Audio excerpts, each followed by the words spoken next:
Try the newest, cheapest, and fastest delivery na express service. Introducing Moto Express PH. You can now leave your shopping and delivery needs with us without much exposure and interaction to people outside. Mapa-grocery items, medicines, foods, and other essentials and halal certified products, kami na ang mamimili at maghahatid sa'yo. Sinisigurado na ligtas, in good and quality condition ang mga pabili o orders sa delivery service na iyong i-avail. Para sa maayos at mabilis na delivery at order mo, ipamoto mo na. Download Moto Express PH app through Google Play that is built to deliver beyond your expectation. Tara na dito sa Moto Express. Dahil moto-moto.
Okay, magandang hapon po sa inyong lahat. Ito pong muli si Ness Aguilar dito sa Usapang Kabayan. At ngayon pong hapon ito ay meron po kaming special guest from DOST or from Department of Science and Technology.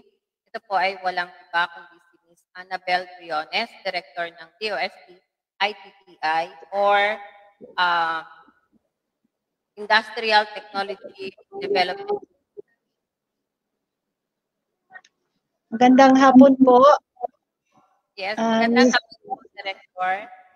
Miss Ness, nagkita tayo ulit. At maraming salamat sa pagkakataon na naman ulit na nabigyan niyo kami ng time for this interview. At maraming salamat at magandang hapon din po sa lahat ng mga tagapakinig ng Usapang Kabayan. Okay. Opo. So, yung topic po na pag-uusapan po natin ngayon is about dun sa 100 Asian Scientist Award. Tama po ba ito? Opo. Bali po, pinalad po tayo na nakasama doon sa Asian Scientist Magazine. Napasama tayo sa 100 scientists sa Asia. No? So, ako po ay nagpapasalamat sa PhilAS kasi kung wala itong award ng PhilAS last year, hindi po ito ma-recognize din. Kaming mga nanalo doon sa PhilAS, lahat kaming 8 doon na na-recognize ng PhilAS last year. That was, I think, August. So, kinapture po yun ng Asian Scientist Magazine for 2021 R&D Scientist 100 ng Asia. Okay. Pero if ever po ba, Director, paano po naka-qualify ang paano kayo naka-qualify? For example, like kagaya kayo, na include kayo dun sa award, sa mga award. Bali, so, sige po, Miss Ness. Hello. Okay. Yes, naririnig yes, po ba ako? Okay. Bali po kami, kaya po kami napili, no, or na-mention doon sa R&D Scientist 100 kasi kailangan sa isang bansa na nasa Asia ay nagkaroon ng isang award, national award or recognition sa sarili mong bansa in terms of academic leadership, research, and also an active contributor for the industry. So ito yung basihan. So kami po ay napili last year ng PhilAs ng kaming 8 na pangaralan kami noong 2020 sa iba't ibang fields of science, engineering and technology. So yun po ang basis ng Asian Scientist magazine na na-mention, na napasama kami doon sa R&D Scientist, 100 Scientists in Asia. So yun po ang basihan. So kailangan pong meron po kayong national recognition sa sarili mong bansa. Ikaw ay in-acknowledge at meron kang malaking contribution or accomplishment for science and technology. Yun. Kaya kami napasama sa R&D Scientist 100. Okay. So, ilan po bang mga scientists ang meron po sa buong mundo? Base sa dito, ang pinaka latest na figure that was in 2013 according to UNESCO, there are around 7.8 million or roughly mga 8 million na scientists around the world, sa iba't ibang bansa. And sa base sa pag-research, ang maraming researchers or scientists nasa China. Okay. So, ito po bang Scientist Award? Pang ilang awardees na po ba ito? So, kumbaga, ilang beses na po nila itong ginagawa in a year? Every year po ba ito? O annual po ba? Or let's say every other year? Ang Asian Scientist Magazine, nagsimula silang magbigay ng award noong 20 or pagkikilala nitong Asian R&D Scientist 100 noong 2016. At mula po noon, every year, nagko-compile na po sila ng hina-highlight na po nila yung best and most exciting scientist ng Asian countries. At hindi lang po yan, pati na rin mga science and technology stories. So yan ang nila. Ang Asian Science Magazine is an award-winning science and technology magazine na nag-highlight ng research and development, news stories sa buong Asia para naman sa global audience. Okay. So pero ito po ay nakabase sa Singapore. Sige po, Director Briones. So itong magazine na to, yung Asian Scientist Magazine ay nakabase sa Singapore at ito po ay online at saka print magazine din na mini-maintain ng mga team ng professional science and medical journalists. Tapos meron din silang active contributors from industry and academia.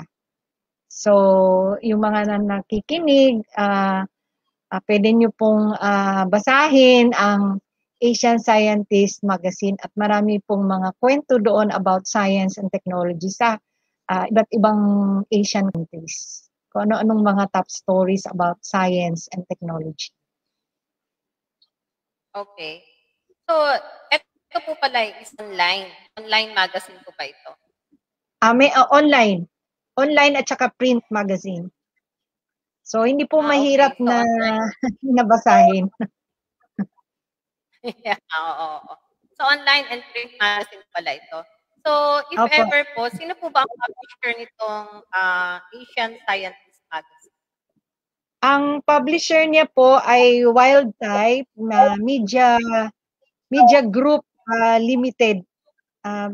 Parang digital focus siya na science, technology, engineering, mathematics, media business. At meron siyang napakalakas na followers sa social media platforms such as Link, Facebook, at saka Twitter. So since 2016 pa sila nag-exist yung Asian Yes. Science Magazine. Okay. And Sumula marami po na noon, sumula po noon, 20, sorry po, Miss Ness. Simula po noong 2016, may mga Pilipino na tayong scientist na-recognize na napasama doon sa R&D Scientist 100. Okay. So kung let's say nag-start po sila ng 2016, that would be 4 years ago na po pala nila ginagawa ito, yung award. Opo. Doon sa mga, like for example, kayo ay isa sa mga 8 na Filipino scientist na nakasama dito sa Asian Scientist Award. So, ano po yung inyong masasabi regarding po dito? Kasi imagine, sa dinami ng mga scientists isa po kayo sa mga napili.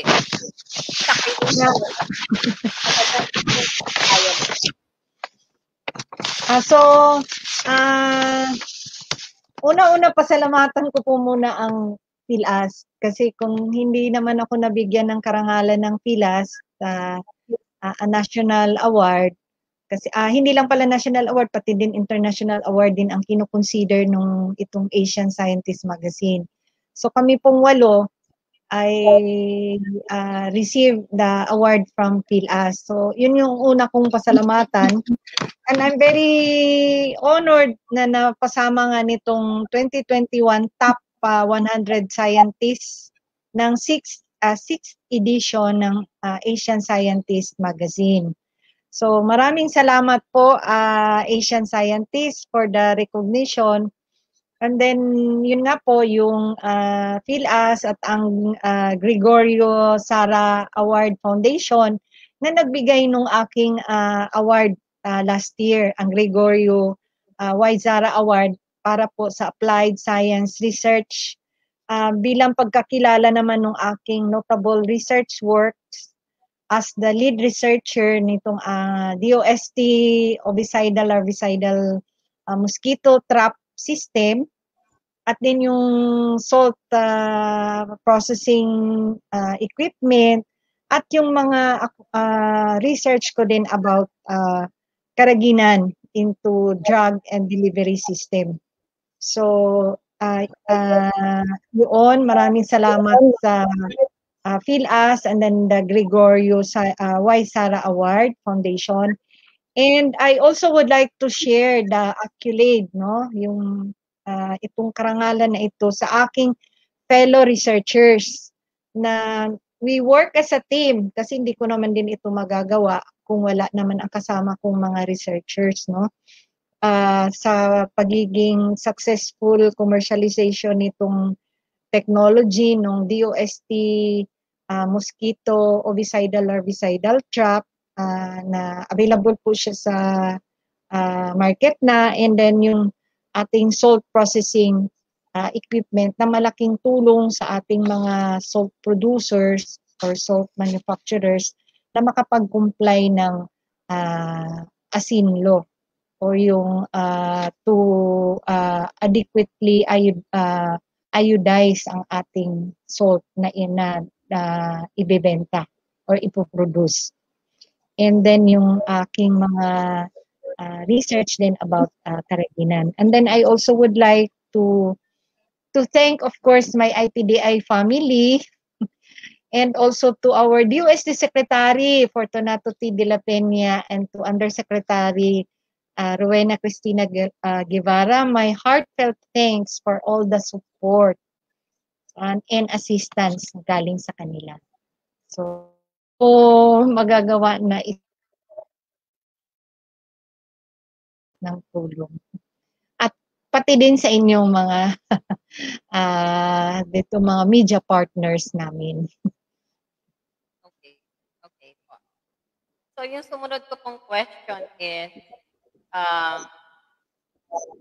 sino-sino po ba yung na-recognize na 8 Filipino scientists maliban po sa inyo na, of course, syempre, congratulates na po din po ako sa inyo regarding kasi isa itong karangalan po sa ating bansa na isa rin po kayo sa mga napili o na-recognize ng Asian Scientist Award. So, sino-sino pa po yung 7? Okay, salamat sa tanong.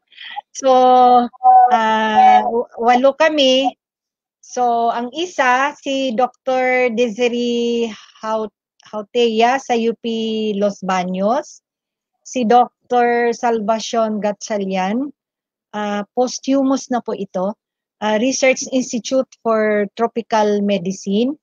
Si Dr. Sandra Teresa Navarra ng UST, University of Santo Tomas. Si Dr. Kathleen Allison ng De La Salle University. Si Francis Aldrin Uy ng Mapua University. At si Dr. Jonel Saludes ng University of San Agustin. At yung isa na nanggagaling sa private sector, si Mr. Edgardo Vasquez sa Vast Build Technology Company. So, iyan po ang kasama ko pong 7 Filipino scientists. If ever po ba, may, kailan ma-receive po din itong mga awards na to na nabanggit? Ganito po yun, Miss Ness.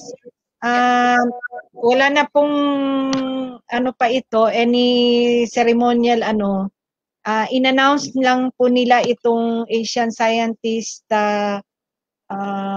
Top 100, no? Doon sa kanilang magazine noong April 26, 2021. Okay. Okay, so parang through the magazine itself, wala na pong other kumbaga tawag nito ceremonies na magaganap. Yun lang po, through the Asian Scientist magazine, ang 6th edition na pinalabas nila noong April 26, 2021. Okay. So, I think ito kung paano ma-qualify po kasi kanina nauna ko yata kung itanong sa inyo. So, yung susunod ko pong question sa inyo is, since nakasama po kayo dun sa 8 Filipino scientists na recognize ng Asian Scientist Awards, ano po yung masasabi po ninyo regarding dito kumbaga sa sarili nyo, sa trabaho nyo, sa family nyo? Ano po yung masasabi po ninyo kung bakit po kayo isa sa mga na-recognize, isa sa 8 Filipino scientists na na-recognize ng Asian Scientist Award? Okay, bukod nga dun sa accomplishments na nagawa ko with my fellow researchers, siguro kasi sa tagal ko na rin ng nasa science and technology, and then nasa research talaga din naman ang linya namin dito sa Industrial Technology Development Institute. So, naging malaking pasalamat ko na sa lahat ng aking mga hard work on the researchers that I have done, ay nabigyan ito ng recognition. And siguro naman ang masasabi ko din, I enjoy my work. I love my work. At ang iniisip ko na itong trabahong ito ay para sa bayan, para sa ikabubuti ng mamamayan at sa ating future generation. Yun po, Ate Ness. At nais ko ding pasalamatan ng aking mga family members, of course, na sa tulong at suporta nila. At sa pang-unawa din. Okay. So, yung follow-up question ko lang po ito, base dun sa nauna ko pong question sa inyo ngayon lang. is, yun nga po, what makes you excel over the other scientists? Bakit po ba kayo nag-excel sa ganitong field? Yun nga, sabi niyo nga po is, might be na nag-enjoy kayo sa work. So, ano pa po yung any other qualification? Bakit kayo, yun nga, bakit kayo happy sa trabaho nyo? Bakit kayo nag-excel over the others? Maliban sa pagiging happy po sa trabaho. Maliban sa pagiging happy, kailangan nasa interest mo talaga ang magawa ng research ng science, kasi kung hindi mo naman talaga interest yan, wala talagang walang passion. So kailangan passionate ka din, and then willing to learn, at hindi sarado ang utak. Kasi mahirap yung sarado ang utak. So open ka sa lahat ng mga learnings, and then masipag ka din mag-aral. No? Kasi maraming pagbabago, at ang isa din yung networking and collaboration din sa iba't ibang mga researchers, hindi lang dito sa local and then sa abroad. Kung ano na ba ang mga advanced na mga technologies, ano na yung mga nangyayari sa kanilang mga institution. So isa din yan sa malaking tulong din, no, na naging kumbaga successful naging successful dito sa larangan na pinili ko. Okay. So I think ito na lang po siguro yung pinaka-last question ko po sa inyo. Or baka meron pa po kung iba pang masasabi regarding dito nga po sa Asian Scientist Award. My last question po sa inyo is, who is the number one scientist in Asia? Yung number one natin scientist sa Asia is Chinese pa rin. Kasi di ba sabi ko sila yung galing sa China po. Siya po ay si Charles K. Kao. So number one scientist siya ng Asia, at saka number 25 siya sa buong mundo. So isa siya ay electrical engineer and physicist, at kinikilala siyang godfather of the broadband. So nanggaling ko siya sa Shanghai, China. Yes. The godfather of broadband. Okay. So physicist kasi siya, at saka electrical engineer. So kahit pa paano, nasa pa rin tayo. Kasama pa rin tayo sa buong mundo ng top 25 na scientists. So malay mo sa future Pinoy naman magiging top, no? Yeah, of so course. Yeah. Director ang Pinoy, di ba? Yeah, pero, sige po, Director, you may continue. Magagaling ang Pinoy. So inaanyayahan ko ang mga tagapakinig ng Usapang Kabayan, ang ating mga kabataan, na to go into science and technology, engineering, mathematics sa course, no? Para mas malaki ang inyong maiambag para sa ating bayan, lalo na rin ngayon sa pandemya, at sa mga future pa nating generations, no? So inihimo ko sila na enroll or you go into science and technology courses and engineering courses. Okay. So, follow-through question lang po ito dun sa kay Charles Kao. Charles Kao. Ano po sa tingin niyo, Director? Bakit ang China ang lagi nag-e-excel? Bakit sila ang una? Kung may own opinion lang, no, siguro yung culture din. Kasi, di ba kasi sila, masisipag din sila, bata pa lang, trained na talaga at focus, no? And then, support din siguro din ng government. Kasi alam mo naman sila ay hindi sila, iba ang kanilang government, it's communism, no? So, talagang, sila, tutok na tutok ang government. And then, yung rin siguro, tradition na pagkakaiba ng China, kasi sila yung kumbaga ancient bansa sa buong mundo, with the with the arts and culture. And then sila ang nangunguna. So, siguro yan din ang isa sa bakit nangunguna sila sa ating dito sa Asia. At saka isa pa po, I think masisipag sila at saka masisinop. Yes. Yan nga po. At nagtutulungan. Nagtutulungan sila. Yes. Lalo na sa pagdating sa negosyo, nagtutulungan talaga sila. Yeah. So mararating din natin yan. Oo nga po, Director. Mararating din ng mga Pinoy yan. Diba yeah. Po? So, opo. May any parting words po regarding dito sa 100 Scientist Award? Bakit nga po pala tinawag na 100? Is it 100, exactly 100 na scientists all over the world ang paparangalan nila? Pinangaralan nila last April. 26 po ba yun yung nabanggit yung date? 26.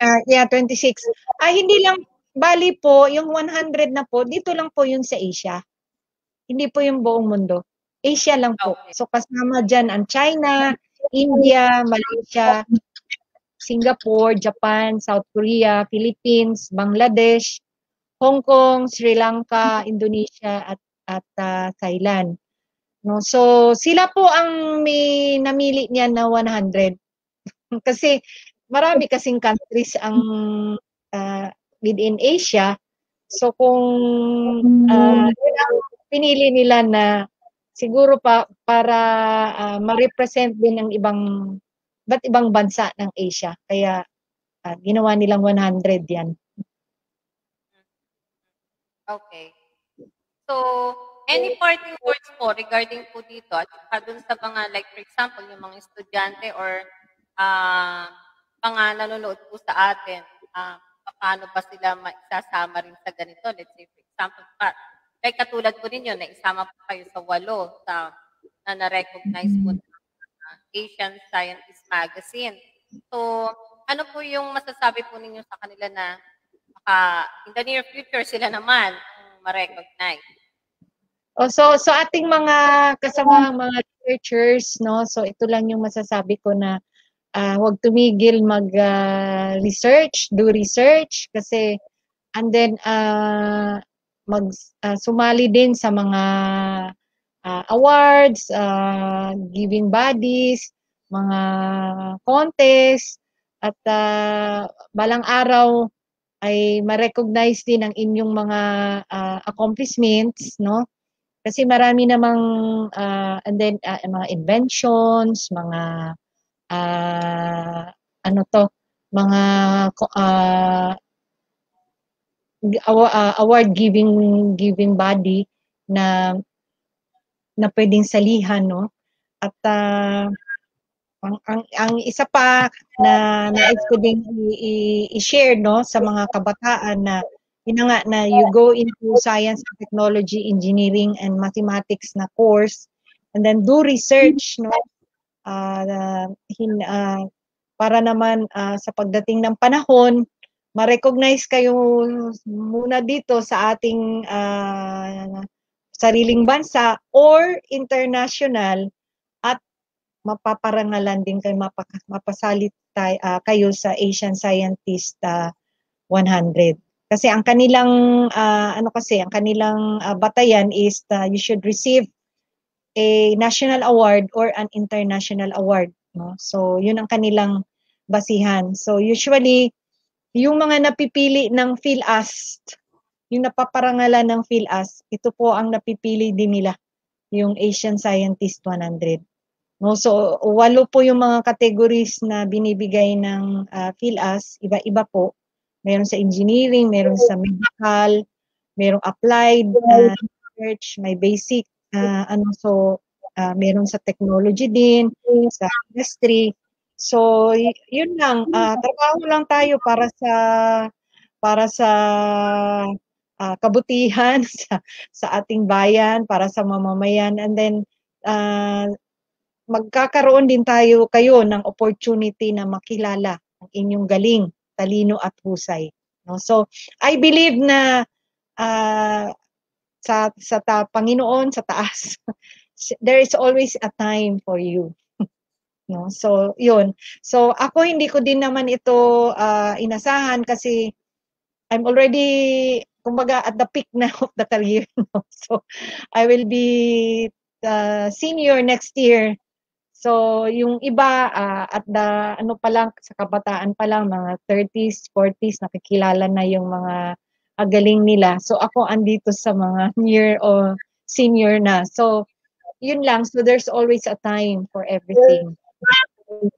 So, yun, ano lang, work for more researches, do more researches on science and technology.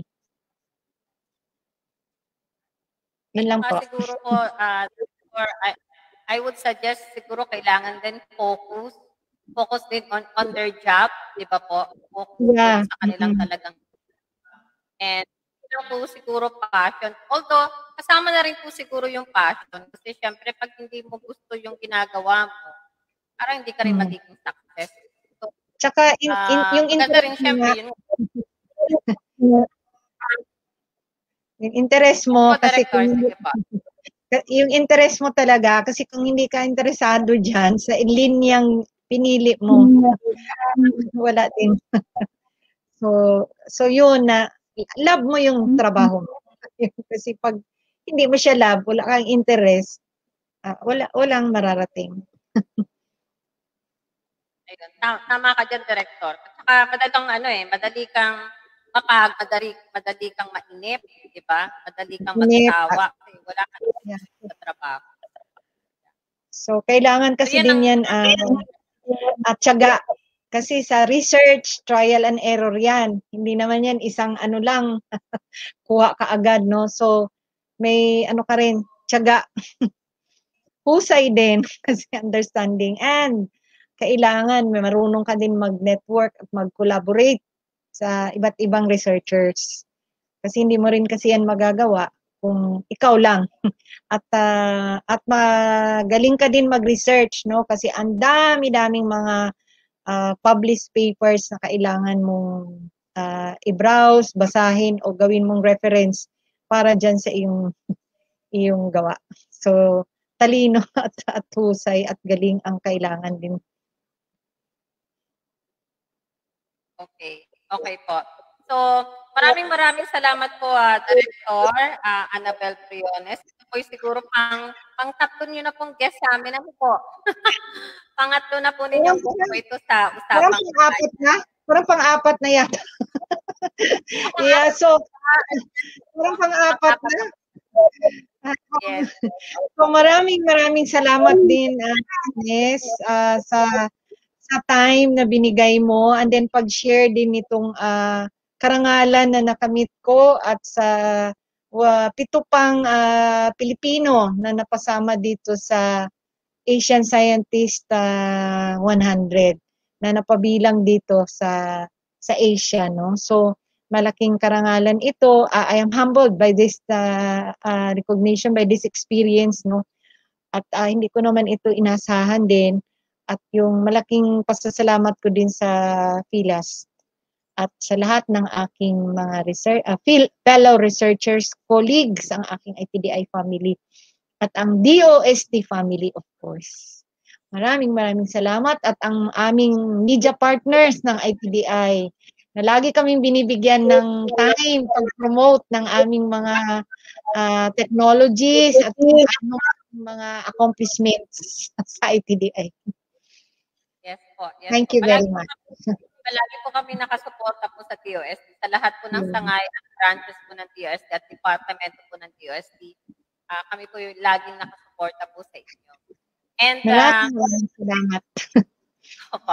So, muli po, congratulations po, Director Annabel Briones. Isa po itong karangalan sa ating mga Filipino scientists. At dun po sa 7 pa rin po, congratulations po sa kanila. Dahil sila ay isa sa mga napili rin po na recognize sila itong Asian Scientist Award. 100 Asian Scientist Award. So, maraming salamat pong muli, Director Annabel Briones. And I hope hindi lang po ito yung pang-4, pang-5, pang-6, at may pang-7 and so on. Walang problema. Magpa-plug ulit ako sa inyo pag meron kaming upcoming ngayong May kasi nagkaroon kami ng World Meteorology Day. So ipo-promote po namin 'yan, yung aming meteorological services. No? Si Adele po ang mag-coordinate sa inyo. Okay, sige po. Anytime po. Salamat. Thank you po. So anytime po, Director, pwede po kayo mag-guest po ulit dito sa aming programa Usapang Kabayan. At uli po, congratulations sa inyo. At maraming salamat po sa inyong oras na ipinigay niyo po sa amin. Wala po akong masasabi po sa inyo. Kumbaga, actually po, mabilisan lang po itong request ko po sa inyo kasi sabi ko nga kay Miss Adele, kanya ako ng guest ngayong Sabado. So, hindi ko po ina-expect na mag-oo po pala kayo. So, anyway, maraming salamat po, Director Annabel Briones. Siya po ay Director ng DOST-ITTI or Industrial Technology Development. So, Director, maraming salamat po muli. At sa lahat po ng bumubuo po ng staff ng DOST-ITTI, maraming salamat. So, ang susunod po natin ngayon ay regarding naman po sa DOST Pag-asa. So, ito po yung ulat panahon.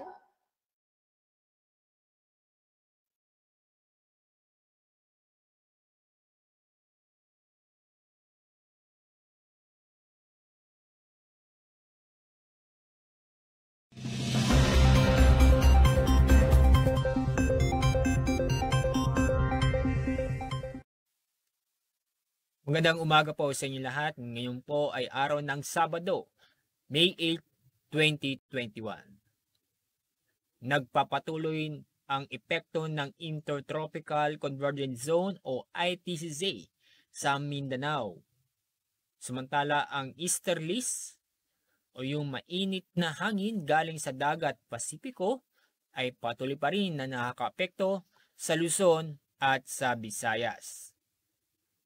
Samantala, wala po tayong minomonitor na low pressure area o bagyo sa loob at sa labas ng ating Philippine Area of Responsibility. Para sa araw nito, patuloy pa rin na makakaranas ng mainit at maaliwalas na panahon sa buong Luzon. Inaasahan pa rin natin ang matinding init na panahon, lalo na po sa bandang tanghali at sa hapon. May tsansa pa rin ng mga isolated ng mga pag-ulan o isolated na pag-ulan dahil sa mga localized thunderstorm. Madalas po yan sa hapon o gabi. Dahil sa patuloy pa rin tayong makakaranas ng matinding init na panahon, napakataas ang antas ng temperaturang may tatala sa Tuguegarao kung saan aabot ng 36 degrees Celsius. Sa Lawag, aabot po ng 34 degrees Celsius. Sa Metro Manila, ganoon din sa Kalayaan Islands at Puerto Princesa, maximum temperature natin ay aabot ng 34 degrees Celsius. Dako po tayo sa Visayas at sa Mindanao. Makakaranas po ng maulap na kalangitan na may mga kalat-kalat na mga pag-ulan at thunderstorm sa Eastern Visayas. Ganun din sa Caraga, Northern Mindanao, Zamboanga Peninsula at sa mga lalawigan ng Basilan, Sulu at Tawi-Tawi. Dahil dyan sa epekto ng Intertropical Convergence Zone o ITCZ. Samantala sa lalawing bahagi ng Visayas at sa lalawing bahagi ng Mindanao ay makakaranas ng bahagyang maulap hanggang sa maulap na papaurin na may tsansa na mga pulong-pulong mga pag-ulan dahil sa mga localized thunderstorm.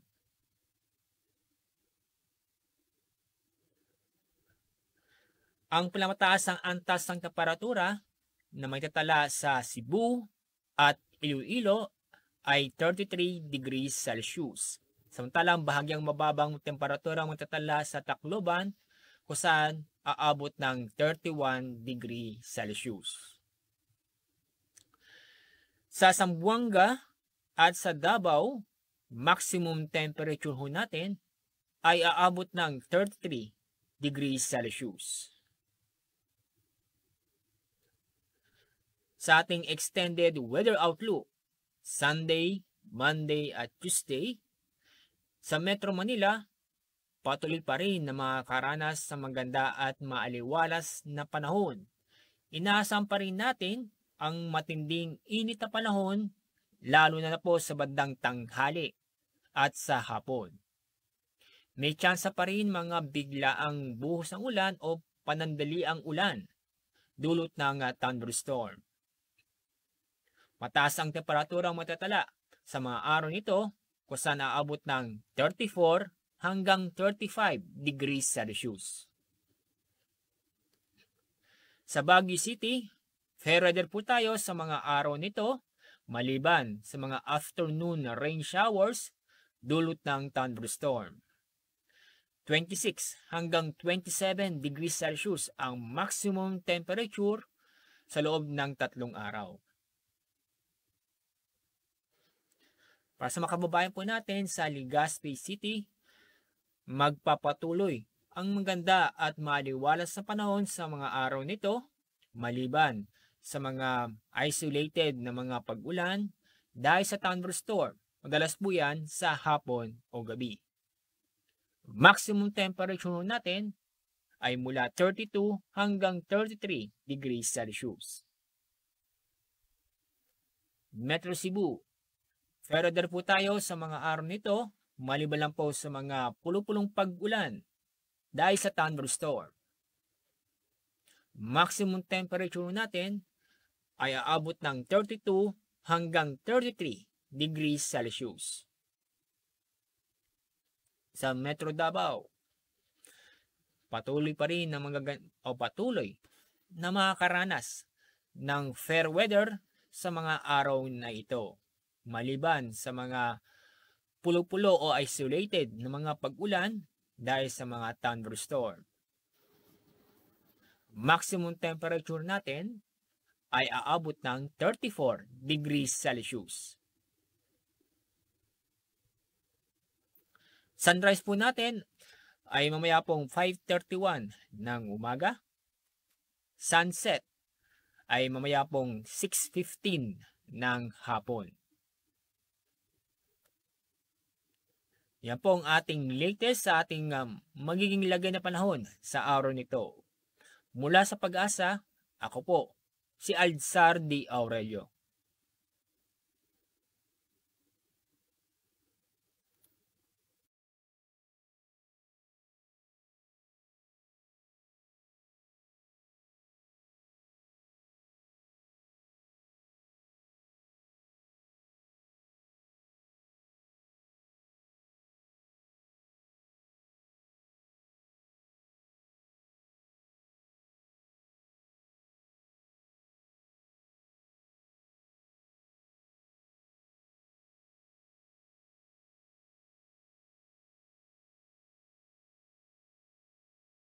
Ngayong Biyernes sa DOST Report, kilalanin ng ilan sa mga naging scholars ng Department of Science and Technology na ngayon ay ginagamit ang kanilang kaalaman at kakayahan upang makatulong masolusyonan ang mga suliraning pangkalusugan ng bayan. Kilalanin sina Dr. Rowena Cristina L. Guevara, Chairperson ng Task Group on Vaccine Evaluation and Selection at Undersecretary for Research and Development ng Department of Science and Technology. Dr. Mariano Antonio Giz, Immunology Department Chair, Research Institute for Tropical Medicine o RITM at miyembro ng Vaccine Expert Panel.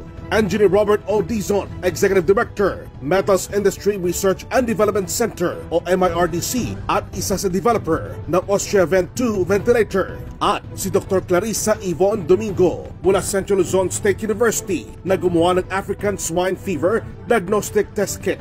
Lahat ng yan at iba pang balita tungkol sa agamat teknolohiya sa bansa. Ngayon nagdaang linggo mula mismo kay DOST Secretary Fortunato Boy de la Peña. Pakarutukan lahat ng yan sa DOST Report tuwing Biyernes alas 4 ng hapon sa DOST TV Facebook page at YouTube channel.